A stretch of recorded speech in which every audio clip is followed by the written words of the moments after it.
E aí, monas popfílicas, eu sou Gabriel Monteiro, sou doutorando em comunicação pelo PPG-Com da UFPE. E na minha tese de doutorado eu tenho investigado as territorialidades da música pop fortalezense a partir da Berlim Tropical, que é um coletivo de música eletropop lá de Fortaleza, capital do Ceará. Mas para essa terceira edição do Popfilia, eu decidi escrever um resumo expandido que abordasse uma temática diferente do que eu tenho investigado na minha tese. Então decidi propor que a gente conversasse aqui um pouquinho sobre as fics da Gaga, que é uma temática que muito me interessa. Eu já queria pesquisar e também já tenho tido trocas com o Thiago Soares nos últimos anos, justamente sobre as fics da Gaga nesse contexto de capital especulativo, de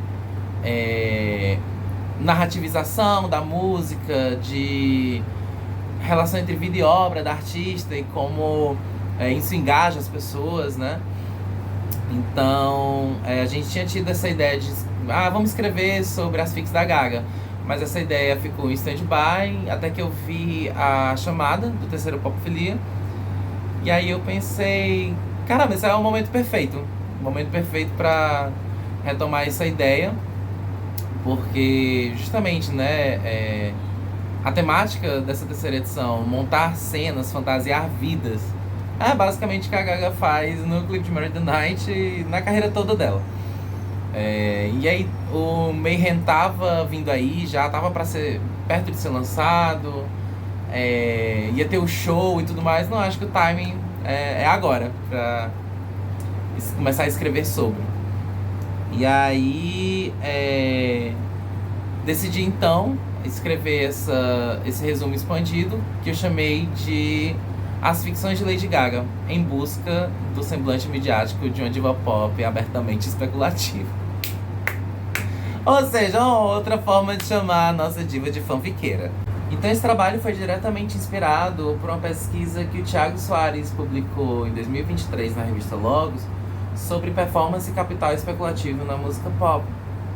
E nesse artigo, o Ticos defende a hipótese muito massa de que na contemporaneidade da cultura pop, os artistas, eles estão investindo cada vez mais em capital especulativo para a produção de um semblante midiático. E o semblante midiático é um conceito desenvolvido pelo Andrew Goodwin que diz respeito às projeções socioculturais que a gente constrói sobre a personalidade de um artista a partir da escuta e também do audiovisual, de todos os sentidos, dos 5 sentidos. E aí o Ticos defende que justamente hoje em dia e cada vez mais os artistas estão investindo em capital especulativo, ou seja, investindo nessa potência de engajar as pessoas em redes sociais ou no mundo físico mesmo, a partir da sua vida e da sua obra. Então, por exemplo, hoje em dia é cada vez mais comum, algo que não é recente, mas que está ficando cada vez mais latente, que uma música ela não é só a música pela música, ela é a narrativa por trás, ela é a fofoca, ela é a especulação a partir do que realmente aconteceu com o artista, do que levou o artista a escrever aquilo, se foi um término, se foi um surto psicótico, no caso da Lady Gaga, se foi... Enfim, assim, a gente fica especulando, e justamente porque a gente não tem acesso à verdade, e ela não importa, né? Então, aí vem os fãs, né? Que os fãs, existe essa como é que eu posso dizer? Esse senso, né? De que os fãs, eles estão mais dentro, então eles têm mais acesso, eles sabem mais.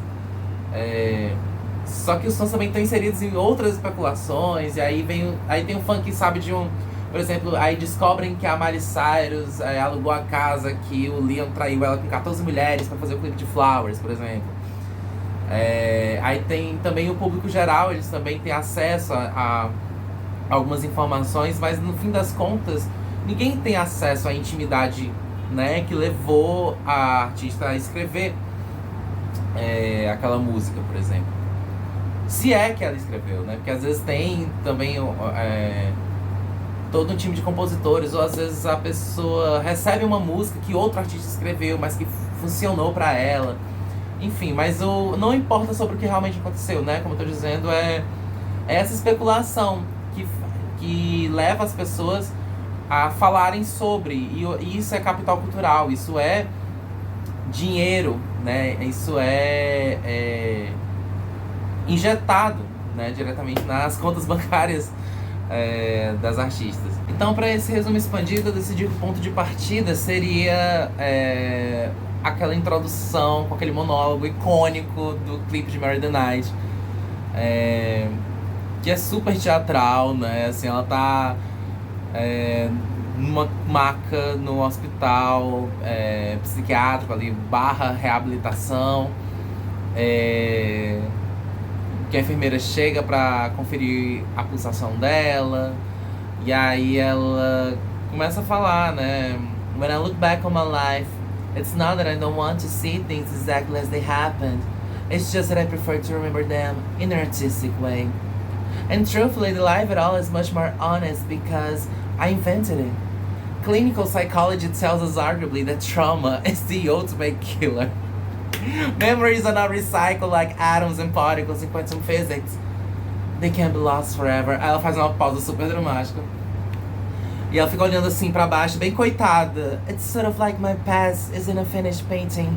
And as the artist of the painting, I must fill in all the ugly holes and make it beautiful again. E aí ela vai falando, né? It's not that I've been dishonest, it's just that I love reality.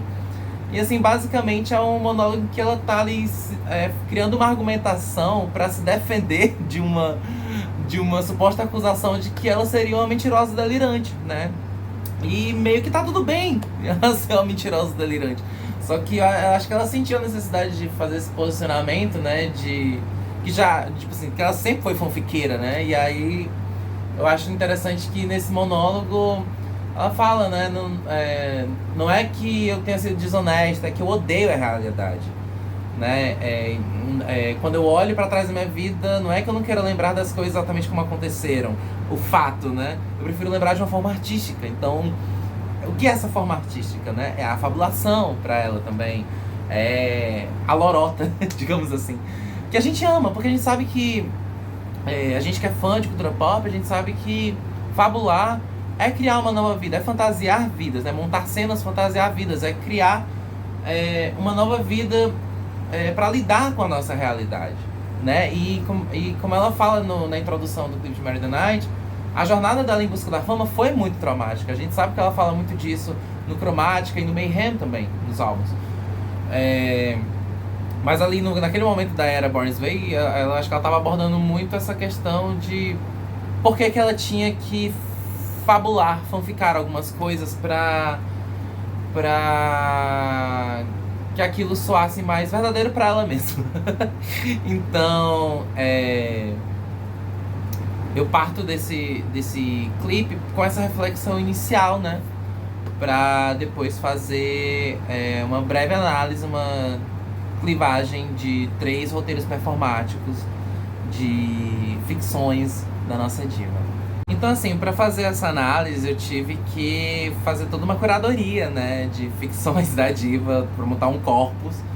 E a gente sabe que a Queen tem um arsenal gigantesco de fics.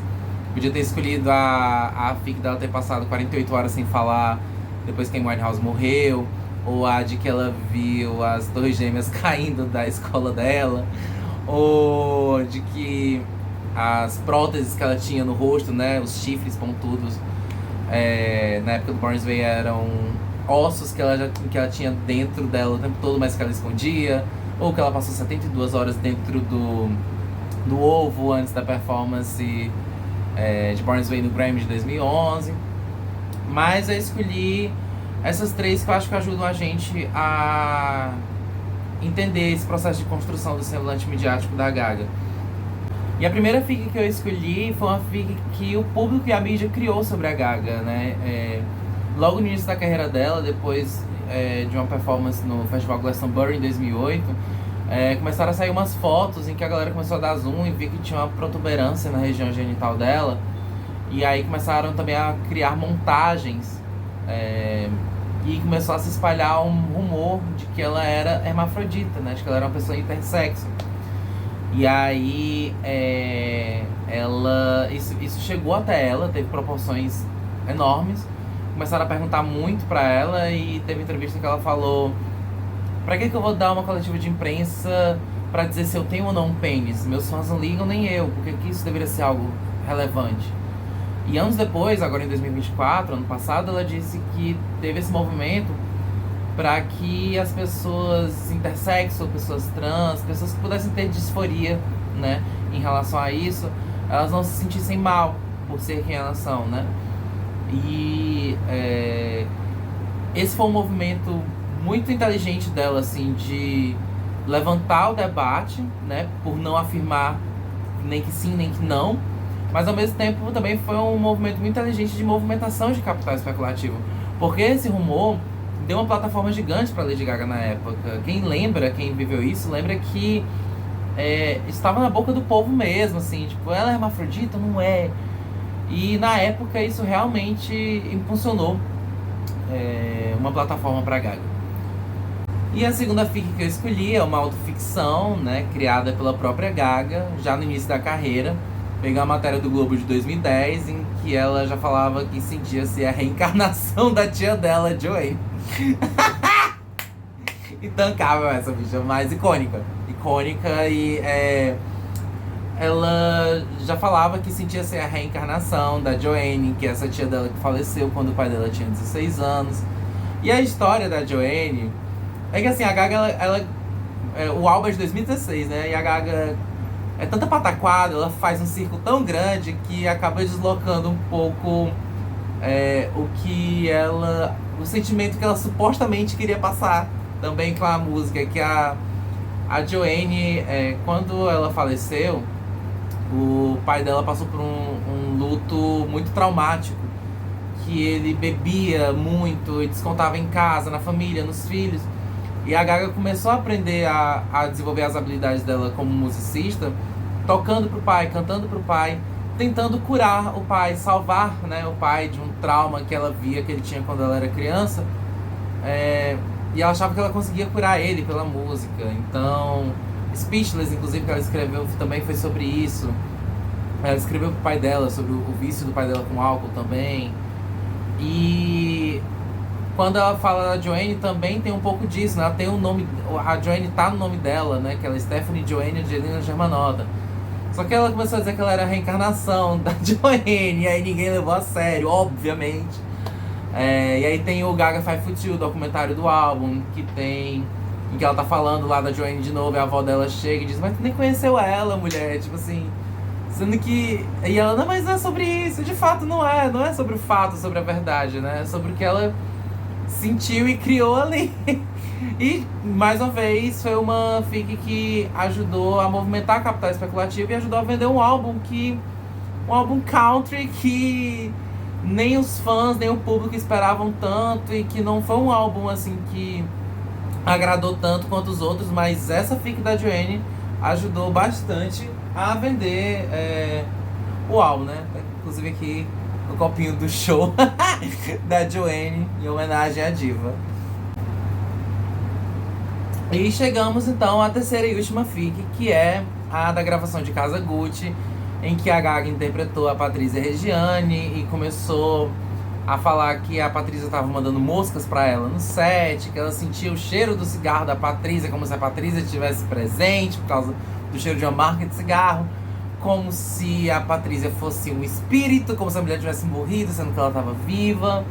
E aí, obviamente, a Patrícia não gostou da representação que a Gaga estava fazendo, porque a Gaga faz isso, né? Ela leva pra muito além da obra. Então não era mais nem sobre o papel da Patrícia, mas era sobre ela estar trazendo aquilo pra fora da tela, né? Pra o mundo real, digamos assim. E Casa Gucci foi um fiasco, né? Assim, na crítica, mas muitos críticos elogiaram a performance da Gaga, porque ela se perdeu tanto na personagem que ajudou a vender o filme também. Então movimentou capital especulativo mais uma vez, né? Porque a atuação dela, ela se perdendo na personagem, ela trazendo aquelas histórias, e ninguém levava a sério, e virava meme. E aí justamente isso, na construção do semblante midiático da Gaga, essas ficções, elas estão muito atreladas à dimensão do entretenimento, né? Como ela fala, ela vive pelo aplauso, ela se compara a Tinkerbell, né? Que ela precisa de aplauso para sobreviver. Então, quando envolve essa dimensão do entretenimento, também a ficção, ela tá muito atrelada ao meme, ao humor, né? A gente sabe que é isso que move também a cultura pop. E é isso que ajuda a vender muitas coisas que a Gaga já lançou, inclusive coisas que floparam, né, assim, para os parâmetros industriais, mas que ela conseguiu vender bem ou estar na boca do povo, criar um capital cultural, né, um capital especulativo, justamente por causa dessa performatividade dela, das fabulações, da potência que a Mami tem de fanficar, basicamente. E aí eu termino o resumo expandido com as considerações finais, que não são bem uma conclusão, porque é uma pesquisa que ainda está bem aberta, mas eu parto do verso You Make Me Money, I'll Make You Laugh, que é um verso de Perfect Celebrity, que é a música que ela lançou agora no Mayhem 2025. Eu acho que é um verso bem emblemático, né? Que ela fala: você me dá dinheiro e eu te faço rir. É uma troca, né? Na construção dessa celebridade perfeita. Então eu concluo que o semblante midiático da Gaga tem se construído como uma Arlequina do pop. Faço aí esse trocadilho com a Arlequina, inclusive né, aqui, ó, pra vocês verem que eu sou Little Monster mesmo. Tava aqui nas trincheiras, a pré-estreia dessa bomba que foi o Joker 2. E justamente essa Arlequina, ela envolve essa dimensão humorística do meme, do humor, que move esse capital especulativo na cultura pop, né, dessa dimensão do entretenimento, mas também uma dimensão dramática do entretenimento, porque ela é uma palhaça triste também, né? Ela também faz questão de falar dos traumas dela, das crises de ansiedade, dos abusos, de tudo que ela já sofreu nessa trajetória traumática em busca da fama, que ela meio que se arrepende, mas ao mesmo tempo alimenta. Então, é como diria aquele meme, né? Ninguém sabe como é que tá a mente do palhaço. É isso, gente. Obrigado.